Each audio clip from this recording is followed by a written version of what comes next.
Hey folks, if you know me even just a little bit, you'll know that I am of the belief that The Legend of Zelda Twilight Princess is the greatest game of all time. I am obsessed with this game in so many ways, from the art style, to the music, to the gameplay, to the story, to the characters, to the mini-games, to the fishing hole where I spent so many hours taking a break whilst Ganondorf awaits my arrival.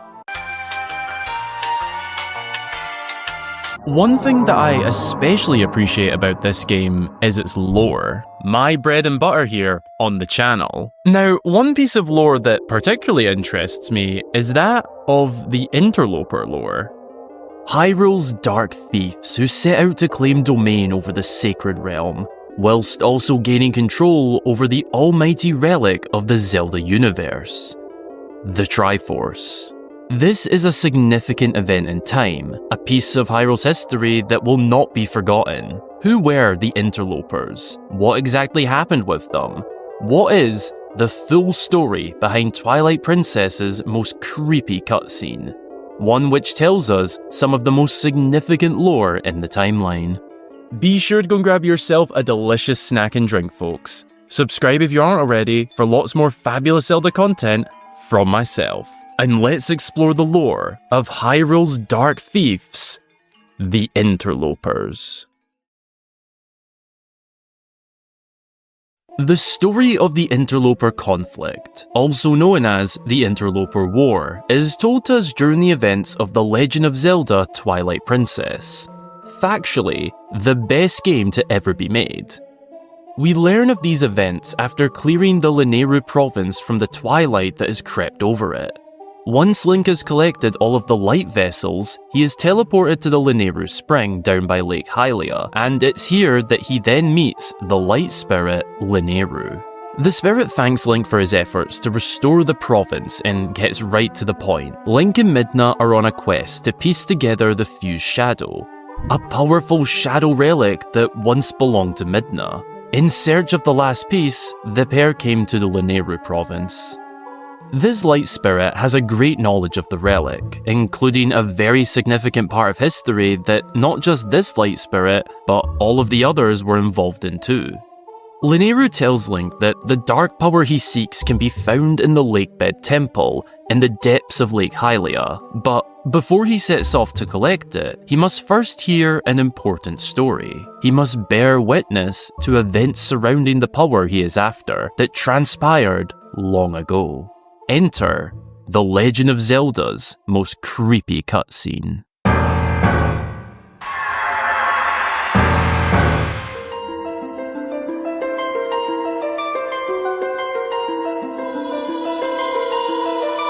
Lanayru tells the tale of Hyrule's creation to begin with, a retelling and recap of the same story we were told during the events of Ocarina of Time. Three goddesses formed this land, Din, Nehru and Furore, bringing life, land and order to the world. For many ages, people lived in peace. Until eventually, word of the sacred realm became known across Hyrule. This is where our dark interlopers enter the frame. Chronologically speaking, the story of the Dark Thieves begins in a rough time frame. The exact timeline placement isn't known. However, we know that this conflict occurred sometime before the events of Ocarina of Time and sometime after the events of Skyward Sword. For context, Twilight Princess takes place here on the timeline, down the child timeline split. The Interloper Conflict would have took place somewhere around here. Between Ocarina of Time and Skyward Sword is also a brief time frame known as the Era of Chaos, and it's believed that the Interloper Conflict took place before the Era of Chaos, as the Sacred Realm was sealed during that time, and was only breached again during the events of Ocarina of Time, when Ganondorf uses Link to break his way into the Sacred Land. The Dark Interlopers were a tribe of sorcerers that excelled in their magic, some of the most powerful and taboo magic ever seen in the history of Hyrule. They excelled in shadow magic. This made them incredibly powerful and naturally dangerous. At this point in time, there was knowledge of a powerful relic somewhere in the kingdom. the 3 golden triangles known as the Triforce, an almighty power that was left behind by the goddesses that created this world before departing for the heavens, leaving the Triforce in what would become known as the Sacred Realm. If one was to obtain the relic, they would essentially have literal control over the kingdom. The presence of the Triforce alone drew out the greed of men, and this began to brew a dark age for Hyrule. A conflict was beginning to take place as many were trying to locate the Triforce and take its divine power all for themselves. Lust and greed fueled this time, and a great war broke out for control of the Sacred Realm and the Triforce.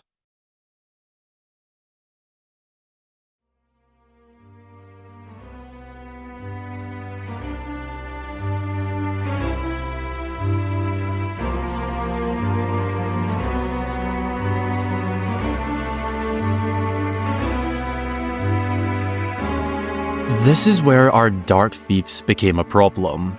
The tribe of dark sorcerers held an item known as the Fused Shadow, the very same that Link and Midna are after in the present day of Twilight Princess.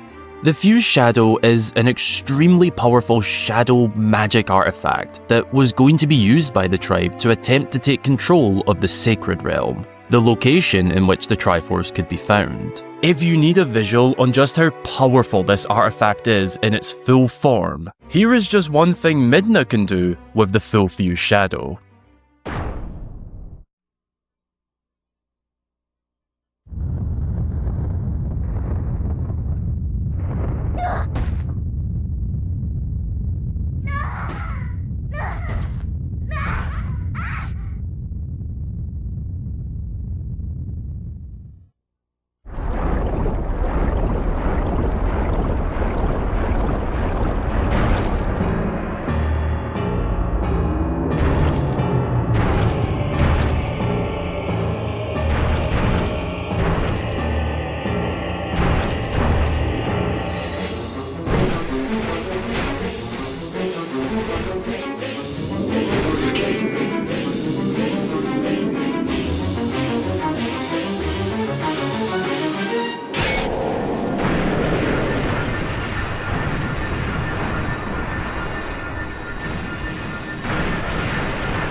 If the Interloper tribe were successful in their mission to take control of the Sacred Realm, and of course possession of the Triforce, then Hyrule would have been destined for a certain age of darkness. During these dark, worrying times, the Dark Interlopers grew stronger, and the chance of them being successful grew greater. As fear and worry grew within the soul of the kingdom, the goddesses made a plea. In these trying times for the kingdom, the goddesses reached out to the light spirits of Hyrule, Ordonia, Faron, Eldin, and Lanayru, who we meet throughout the course of Twilight Princess. The light spirits intervened on the plans of the Interlopers and took their Fused Shadow, sealing it away for the protection of Hyrule. Fragments of the Shadow Relic were sealed within temples, whilst others were sealed away with the Dark Interlopers themselves.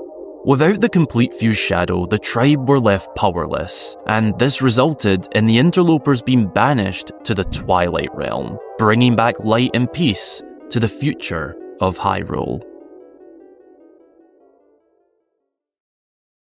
That is the story we are told by the light spirit Lanayru, but why does the spirit not only tell Link this story, but have him witness the horrors of greed and lust? Well, as mentioned in the cutscene, the light spirits have seen what the lust for such a power can do to not only individuals, but society. War broke out over the lust for great powers, and they don't want a repeat of that. One thing that I especially love about this cutscene, on top of its already creeping and disturbing vibes, is how personal the Light Spirit makes this.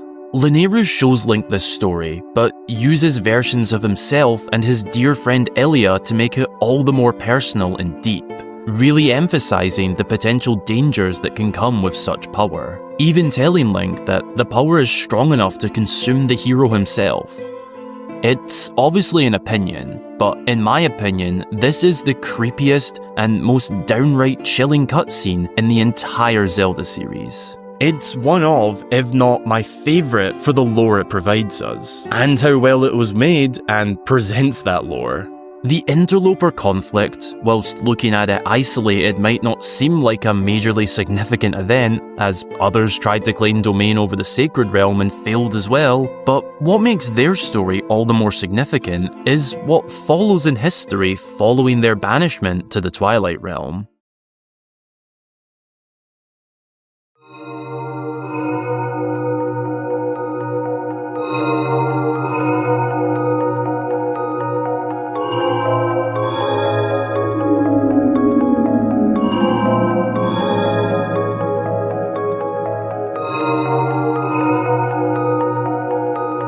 That's the story of the Interloper Conflict, but there's much more to their story in a much wider perspective in terms of what happened afterwards. That place they were banished to, the Twilight Realm, is an alternative existence that exists parallel to Hyrule. The kingdom we know has light, the Twilight Realm has dark. It's a void, otherly world, and the Dark Interlopers being sent here had a lasting effect that essentially builds the entire story of Twilight Princess. So this lore is highly significant. Over many ages following their banishment, the Interlopers and their descendants became known as a race called the Twilight, the beings of the Shadow Realm. The very same kind as Midna. This realm would have its own monarchy system, its own life and society. Prior to the events of this game, Midna was the rightful ruler of the Twilight Realm. She is the Twilight Princess. He said the thing. That was until Zant, blinded with power granted to him by Ganondorf, the King of Evil who was also banished to the Twilight Realm following the events of Ocarina of Time that led into the child timeline split. Ganondorf granted great power to Zant, and filled with greed, the usurper King Zant cursed Midna into an imp form, and took the throne for himself. In her desperate times, she summoned the remaining pieces of the Fused Shadow that were sent here with the Interlopers. Whilst powerless without the full, complete Fused Shadow, Midna had a plan. Ganondorf was using Zant to break free from the Twilight Realm, and successfully cloaked Hyrule in twilight, which Midna found out upon her arrival to the Light World. Zant and Ganondorf had already took over. Her plan was to recover the other pieces of the relic, in order to become strong enough to defeat Zant and reclaim her throne. Through the help of Princess Zelda and Link, she sets off on that quest and is ultimately successful in recovering the full Fused Shadow. This is over the course of the first 3 dungeons of the game. Through further setbacks and further challenges, including having to repair the Mirror of Twilight to get back into the Twilight Realm to face Zant, Midna eventually got her moment to defeat the usurper who stole her place. This takes place not long before she and Link sets off to go and face Ganondorf back in the Light World, where ultimately the pair would be successful and save the day. The story of the Dark Interlopers and the conflict they were involved in is one of my favourite wee pieces of Zelda lore, and for a while now I've wanted to do my own lore telling video on the subject. You can, being a Twilight Princess mega fan and all. And I just also really love doing lore dives and storytelling. It's fascinating that the banishment of one tribe would have such a knock-on effect ages down the timeline. So much so that a whole race descended from those thieves who sought after control of the Sacred Realm, only for them to be heavily involved in not only Ganondorf's escape of the realm, but also taking care of that situation as well. Whilst the Twilight Realm is considered the dark side to the light, it has its own darkness and light within. The Twilight people and their society all stemmed from Hyrule's dark thieves who wanted it all. That is the story of Hyrule's Dark Interlopers. Thank you for watching this video, folks. If you enjoyed this Zelda lore storytelling type video, be sure to check out my other recent lore tellings about the classic lore of older Zelda games, and also the lore of the hero that everyone forgot. I'll be sure to link them below. If you'd like to see more videos like this, then be sure to let me know down below in the comments, and if you have any suggestions, feel free to let me know. I'd love to hear from you. A very special thank you goes to my channel supporters across YouTube memberships and Patreon, with very special shoutouts to new members: SSG Vigito, Dylan Tigu, Rachel, The Vegan Rancor, Ron Hubbard, Shoto Todorki, Nick2054, Lord Zombie, Tiny Foxes, Izzybells710, Catmello Skeeks, Mayeni88, Helen Long, Stefan Lung, Chris Houlihan, Robin, Mal, Sophies, Alhun Gaming, Joseph Tannehill, and Johnny Zeldaman. Thank you all so much. Their support helps to make videos just like this one all the more possible. If you become a channel supporter today, you will receive a shout out upon joining in my next video, your name on screen at the end of my videos, and, the big one, access to my exclusive Inside Scoop vlogs, where I take you behind the scenes. The links to support can be found in the description if you're interested. The links to all of my socials can also be found down below, as well as the link to my Discord server where you can chat to myself and many other lovely Zelda fans. Shout out to the mod team, you guys are the best. Thanks again for watching, folks. I hope you have a wonderful rest of your day or night. And until the next time, I've been Hyrule Gamer.